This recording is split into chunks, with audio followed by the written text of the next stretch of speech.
আসসালামু আলাইকুম রহমতুল্লাহ বাবরকাতু। ফেসবুকের একটা ক্রাইম রিপোর্টে দেখলাম মোহাম্মদপুরের জেনেভা ক্যাম্পে দিনেও মাদক বিক্রি হচ্ছে 50 টাকা থেকে 5,000 টাকার পর্যন্ত। দেখলাম আশেপাশে পুলিশও দেখলাম। আমার কথা হলো, আমরা জনগণ নিরাপত্তা চাই, ওখানে মানুষ চলাচলে অসুবিধা এমন রিপোর্ট আসছে। জনগণ সচেতন হন, মাদক নির্মূল করার জন্য যারা জড়িত থাকে প্রশাসন এবং যেসব লোক করে তাদের প্রতি আপনার হাতে নাতে ধরিয়ে দেন। আমরা বাঁচতে চাই, এই দেশটা আমাদের।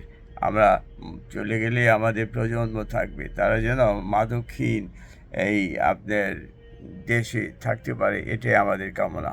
আর ভালো থাকুন, সুস্থ থাকুন, আর আপনাদের সন্তানদেরকে ভালো ভালো লেখাপড়া শেখান, আদব কায়দা শেখান, মাদকের বিরুদ্ধে তাদের বোঝান এবং সুস্থতায় আনন্দ। যারা মাদক গ্রহণ করে তারা অসুস্থ থাকে। থ্যাংক ইউ, ধন্যবাদ।